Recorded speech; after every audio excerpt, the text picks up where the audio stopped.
This is Warhawk Beyond 2040, bringing to you another edition of the Wrestling Discussion Series. And August 4th, 1987 marks 28 years ago that history was made on Raw when Shawn Michaels officially turned heel the night after SummerSlam 97 when he accidentally hit The Undertaker with a chair shot and costing him the WWF title. And for today's special edition, I am going to be discussing the success and failures of Shawn Michaels' heel run from August 1987 to March 1988. So, 1987 was a very interesting year for two guys in particular, Bret Hart and Shawn Michaels. Bret Hart turned heel the night after WrestleMania 13 following his legendary submission match against Stone Cold Steve Austin. Shawn Michaels turned heel the night after SummerSlam 97 when he accidentally hit The Undertaker with a chair, thus costing him the WWF title to Bret Hart.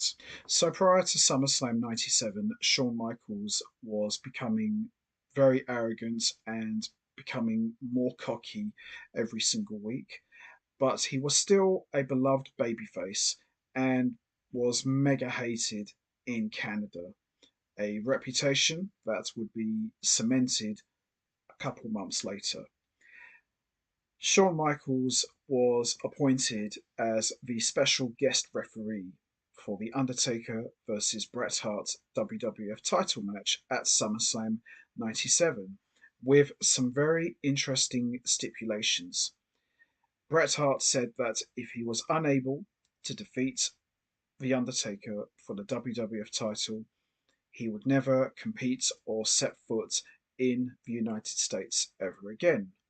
Shawn Michaels, on the other hand, said that if he couldn't call the match down the middle, he too would never compete and set foot in the United States ever again. So a lot was riding in this match. The stakes were very high. By this point, Bret Hart was already a heel and Shawn Michaels was still a beloved babyface. This had all the ingredients for a massive explosion. So, towards the end of the title match, Shawn Michaels noticed a steel chair in the middle of the ring. Shawn Michaels went to confront Bret Hart and questioned him if he used the steel chair or not. Bret Hart ignored him. Shawn Michaels lost his cool and aggressively got in Bret's face and questioned him, "Did you use this chair or not?" Then Bret Hart and Shawn Michaels began having major words.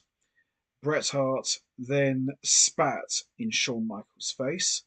Shawn Michaels picked up the steel chair. Bret Hart moved out of the way, and Shawn Michaels accidentally hit The Undertaker over the head with a steel chair. Bret Hart pinned The Undertaker, and Shawn Michaels very reluctantly counted 1, 2, 3 and awarded Bret Hart the WWF title. What just happened? Fans booed this outcome. Fans booed Bret Hart as the new WWF champion. Fans booed Shawn Michaels for his shocking actions. Shawn Michaels looked very angry and very disappointed with himself, with a look of disbelief, saying to himself, "Oh my God, what have I just done?" Shawn Michaels quickly ran to the locker room, and we see The Undertaker walking out of the ring, clearly not happy whatsoever with this outcome. So we were hoping for an explanation and possibly an apology.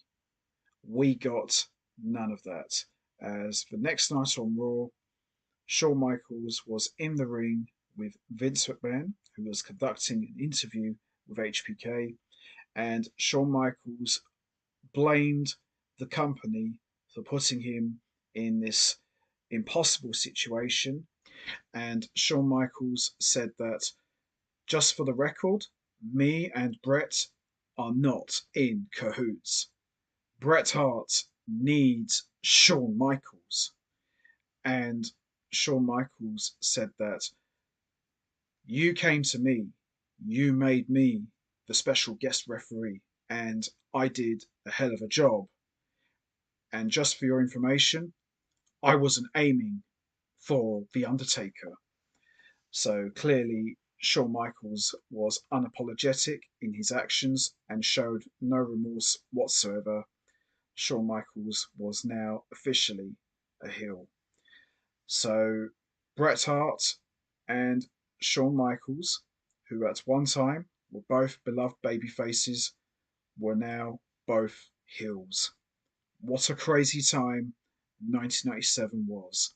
Now, when conversations about who are the greatest heels of the 90s, Vince McMahon, without question, would be right at the top as the single greatest wrestling villain of all time, the man you love to hate.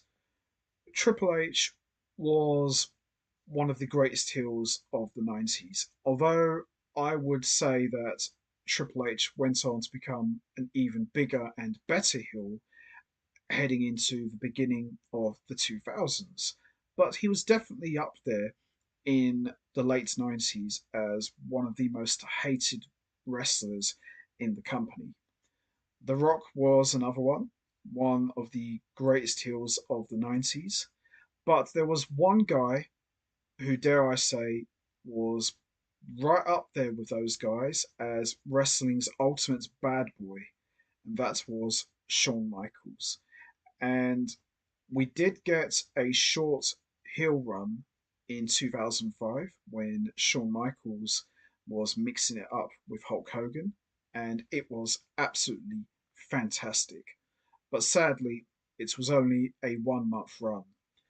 Shawn Michaels' heel run from August 97 to March 98 for me was his best run ever. He was just untouchable. His promos, his mic work was just off the charts. He was incredible. And of course, when he stepped into the ring, he always delivered great matches, regardless. But his promo work during that time was second to none. Nobody could touch Shawn Michaels on the mic. He was excellent as a heel. So the following week on Raw, we would get a tag team main event featuring reluctant tag partners, The Undertaker and Mankind, who had waged war with each other through all of 1996 and into the first half of 1997 against Shawn Michaels and Triple H, who at the time was competing as Hunter Hearst Helmsley. Now, Shawn Michaels and Triple H, even though they were both heels, they weren't really what you would call enemies. They didn't really cross paths that much. They faced each other one time back in 1996, but Triple H was still a rookie, and Shawn Michaels was at the top of his game as the beloved babyface WWF champion. And it was always asked about how will the massive egos of Shawn Michaels and Hunter Hearst Helmsley coexist against The Undertaker and Mankind. And this tag match and this team up would serve as the genesis for the formation of one of the greatest factions of all time, D-Generation X. So towards the end of the tag match, China would get involved, Rick Rude would get involved, and Shawn Michaels would hit The Undertaker over the head with a steel chair, thus busting him wide open, making The Undertaker bleed for the first time ever in his career. Now, the chair shot at SummerSlam 97 was accidental, but this time The chair shot delivered by HBK was done on purpose, thus cementing Shawn Michaels' heel status. And thus, this would lead to an epic feud between The Undertaker and Shawn Michaels. Now, Undertaker during this time was absolutely adored by fans. 1996, 1997, 1998, The Undertaker was super loved by the fans. Shawn Michaels, don't get me wrong, was loved by fans, but I feel during that period, Undertaker had the edge in terms of popularity. And if you're going to turn heel and get heat from the fans, there's no better person to go after than The Undertaker. If you attack The Undertaker, you instantly get heat. And as I said already, The Undertaker was absolutely adored by fans everywhere. So this attack gave Shawn Michaels a lot of heat from the fans. And this would be Shawn Michaels' first major feud as a heel. And just to let everyone know, The Undertaker versus Shawn Michaels feud will be covered in a future edition for this series. So, Undertaker and Shawn Michaels were set to face each other at In Your House Ground Zero, which marked the first time ever that these two legends had ever touched in the ring. And throughout the whole build up, Shawn Michaels would avoid and run away from The Undertaker every time he came out to confront him. And this was a different HBK to the one we were used to seeing. In the past, Shawn Michaels would never run away from anyone, he would never back down from a fight, and he was incredibly fearless.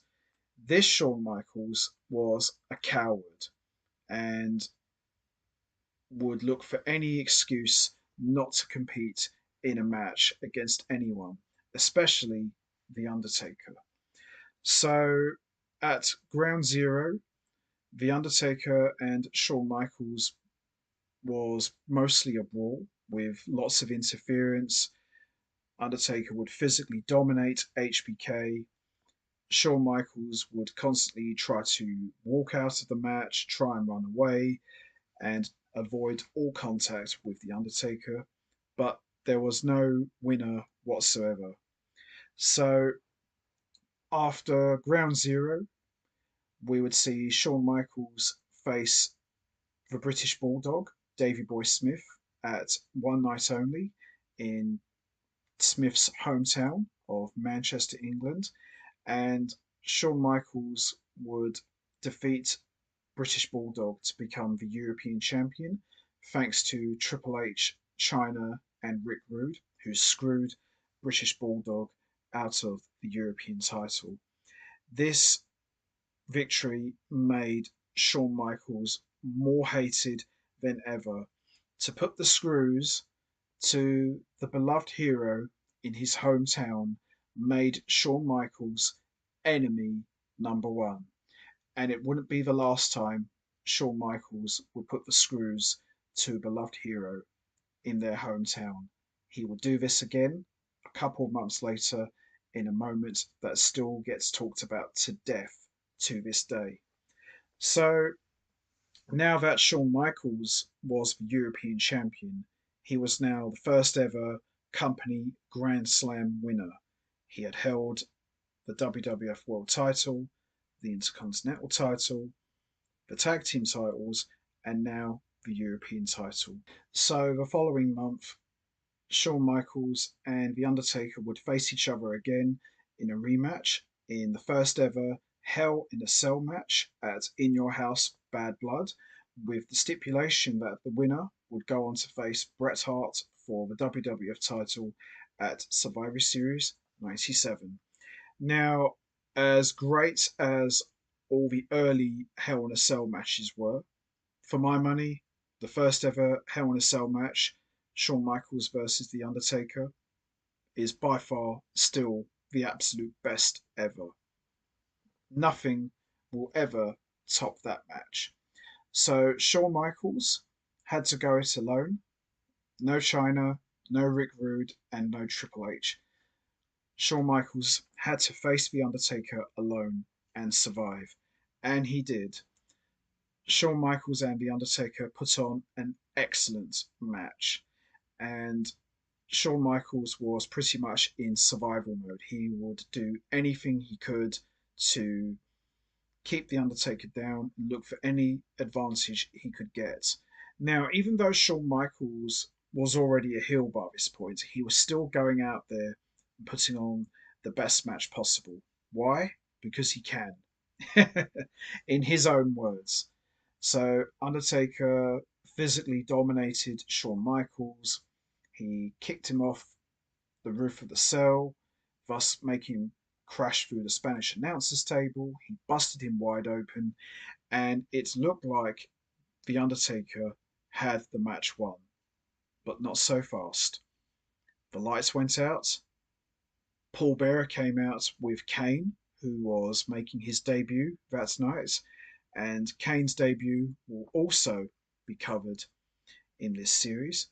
And Kane came out, ripped the cell door off its hinges, delivered a tombstone to The Undertaker, allowing Shawn Michaels to pick up the important victory. So Shawn Michaels was now on his way to Survivor Series 97 to face his old rival, Bret Hart, for the WWF title. Now, by this point, D-Generation X was officially born after Bret Hart indirectly called Triple H and Shawn Michaels degenerates. Now, unlike WrestleMania 12, where Shawn Michaels and Bret Hart faced each other in an Iron Man match, both guys were beloved babyfaces. The match was about mutual respect and to see who was the better wrestler. Now, Shawn Michaels and Bret Hart were never what you would call the best of friends, but they always had mutual respect for one another's ability. This time, however, the build up was not about who was the better man. This was about two guys who just absolutely hated each other. Now, Shawn Michaels versus Bret Hart at Survivor Series 97. It was an okay match, but nowhere near as good as WrestleMania 12. Not even close. So, this was what it was all about. Who is the better man and who has the bigger ego in the company? Shawn Michaels or Bret Hart? So, it's interesting because when they first faced each other, both Bret and Shawn were faces.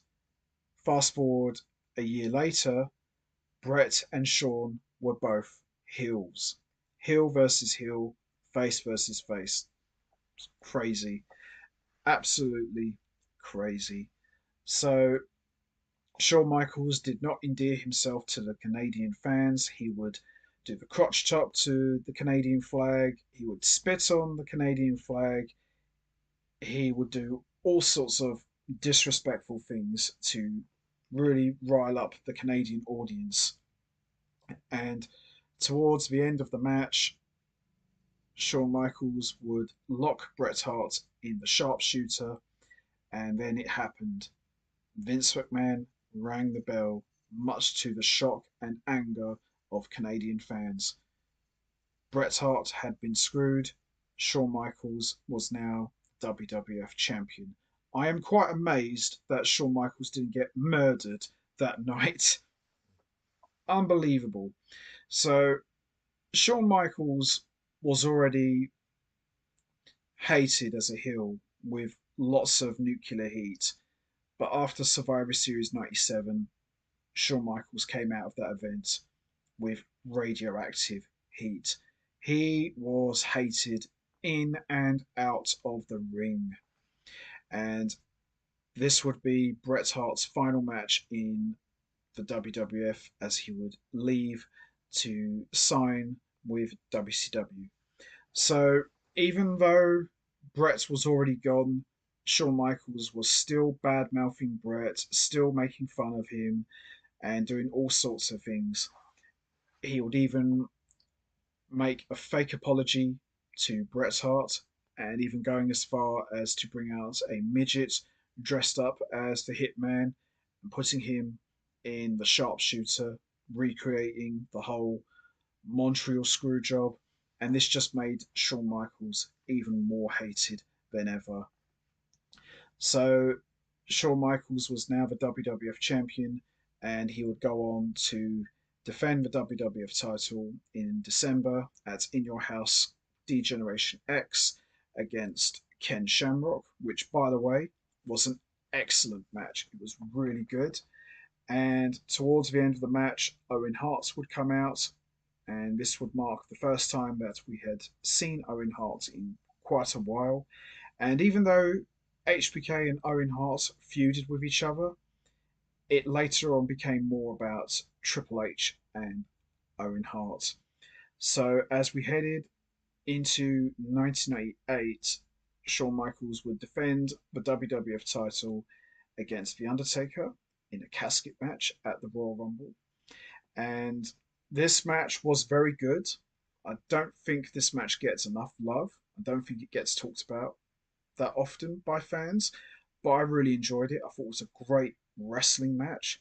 But Shawn Michaels would injure his back after The Undertaker backdropped him onto the casket, resulting in a wood piece of the casket wedging into his back. But he wouldn't really know the damage until 2 days after. So, after injuring his back, Shawn Michaels still delivered a great match, and he would retain the WWF title thanks to an assist from Kane once again. Now, prior to this match, Shawn Michaels announced that Kane had been recruited to join D Generation X, but this just turned out to be another ploy to wind up The Undertaker. But Kane still assisted him anyway, so work that out. So after Shawn Michaels' injury, he would be pulled from all matches. He would still make TV appearances, but he wouldn't compete in any more matches until WrestleMania 14. So he was set to face Stone Cold Steve Austin at WrestleMania 14 for the WWF title. Now, we wouldn't really know that he was actually injured until the day of In Your House, No Way Out of Texas. They said that he injured his back during training, but it was actually the casket match where he really got hurt. So Shawn Michaels was pulled from the 8-man tag, which was supposed to be Triple H and Shawn Michaels and the New Age Outlaws versus Stone Cold Steve Austin, Chainsaw Charlie, Cactus Jack, and Owen Hart. So Shawn Michaels was taken out of that match, and his replacement was Savio Vega. Nothing against Savio Vega, talented guy, but he just looked like the odd guy in this match. If I was booking this match, I would have put Chyna in Shawn Michaels' place. Her in ring debut, just an opportunity to showcase DX's bodyguard and see what she could do. I think that would have made much more sense, but I wasn't booking this at the time. But if I was, that's what I would do. So throughout the whole build up, Shawn Michaels was still playing the cowardly heel, avoiding all confrontations with Stone Cold Steve Austin. Around this time, Mike Tyson was appointed as the special enforcer for the main event, and he joined DX. Yeah. Anyway, so when it came to WrestleMania 14, Shawn Michaels lost the WWF title to Stone Cold Steve Austin. Tyson delivered the quick count, and he would punch out Shawn Michaels' lights, leaving him flat on his back, and Stone Cold was now the man. Shawn Michaels' career was officially over as he would go in to have back surgery that would end his in ring career. But you have to give Shawn Michaels credit, whether he was a heel or a face, he always delivered his best. And although the match against Austin was okay, imagine how good it could have been if Shawn Michaels was 100% healthy. Could have been one of the greatest matches of all time. So this would effectively not only end Shawn Michaels' in-ring career, but this would bring Shawn Michaels' heel run to a close. Fantastic heel run, in my opinion. The 2005 run was great, but Shawn Michaels' 97-98 run was even better because it was longer, he did more stuff, and he was just on fire, in my opinion.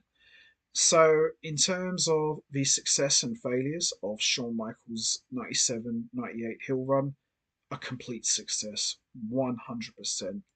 Nothing bad to say about this heel run whatsoever. And I still go on record to say, as great as the 2005 heel run was, it was just short. It was just a 1 month run. For me, Shawn Michaels' 90s run from 97 to 98, he was untouchable because not only did it last longer, it was a different time, and he just put out his best work, in my opinion. I absolutely loved it. And look at what he did. First ever Hell in a Cell match against The Undertaker, a casket match, you know, forming Degeneration X, screwing the British Bulldog, contributing to Bret Hart's downfall, and essentially sending him packing. An underrated match against Ken Shamrock. You name it. Shawn Michaels did it all, and he was fantastic. And I absolutely loved every second of it. And I wouldn't change a thing because it was so good. Now, imagine if Shawn wasn't hurt and if he stayed. What do you think DX could have been like? What do you think Shawn Michaels would have done? Could have even had a longer run as a heel. We'll never know, but it's interesting. Does ask a lot of questions, but what a run. Absolutely loved every second of it. And all due respect to Bret Hart, he was a great heel in '97. He really was. But I have to give the nod to Shawn Michaels as the better heel of the two. He was just far more entertaining, much more crazier, did more wilder things, and he was just so much more fun to watch. Not taking anything from Bret's work, it was great, but Shawn Michaels was just on another level as a heel. He really was. And one thing you can't say about Shawn Michaels as a heel, especially that time, he definitely was far from boring. He was one of the highlights of the show. I love Bret Hart. His run was great as a heel, but Shawn Michaels, to me, he had the better heel run, in my opinion. So, anyway, that's going to be it from me. I'm going to wrap this up now. What was your thoughts on Shawn Michaels' 97-98 heel run? Did you enjoy it? What was your favourite moment from this run? Was it when he turned heel, hitting The Undertaker with a chair, the formation of DX, his war of words with Bret Hart, and what was your favourite match from this heel run? Was it the trilogy with The Undertaker? Was it his match against Ken Shamrock? Was it his match at WrestleMania 14 against Stone Cold Steve Austin? And what would you say about Shawn Michaels' 97-98 heel run? A success or a failure? You know what to do, guys. Hit the like button, hit the subscribe button, leave your thoughts and comments down below, and I will see all of you next time for another edition of the Wrestling Discussion Series. So until then, take care, everybody, and stay safe. And once again, as always, much appreciated. Thanks for listening.